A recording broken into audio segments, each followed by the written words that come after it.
So there are going to be a ton of different ways to classify amino acids. Basically, there are 20 of them and they're all different. But to simplify things and avoid having to look at each individual amino acid, we can try to group them.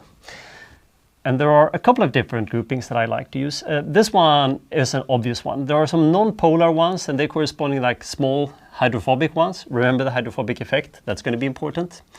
There are amino acids that are not charged, but they are polar. Think of that things that they're going to be easy to solvate in water. And then we have charged amino acids, some of them with negative charge and some of them with positive charge. Another way to refer to those is basic versus acidic residues. That has to do with this leaving or taking a proton from water. That's not the only way to divide amino acids. So you could imagine, for instance, saying that some of these are aliphatic, that is linear hydrocarbons, while some of them are aromatic, phenylalanine and tyrosine in particular. They have these benzene-like rings. There is also a significant size difference here. Glycine is a very small amino acid, while tryptophan is a gigantic one. I'll share that with you in a second.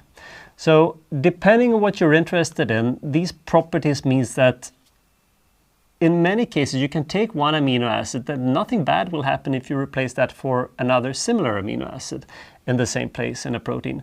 While if I take a small hydrophobic amino acid and replace that with a gigantic water-soluble, even charged amino acid, there will actually be a significant difference.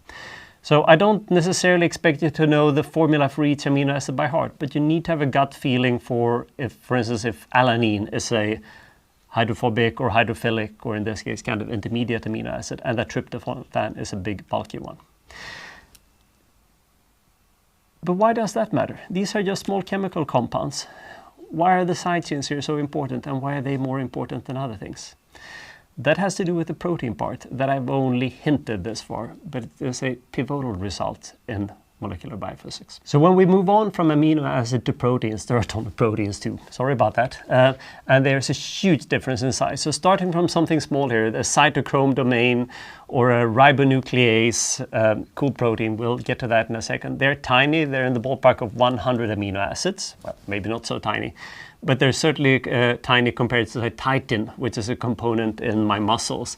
You see there, it's like 30,000 amino acids, and that's one single long stretched out chain.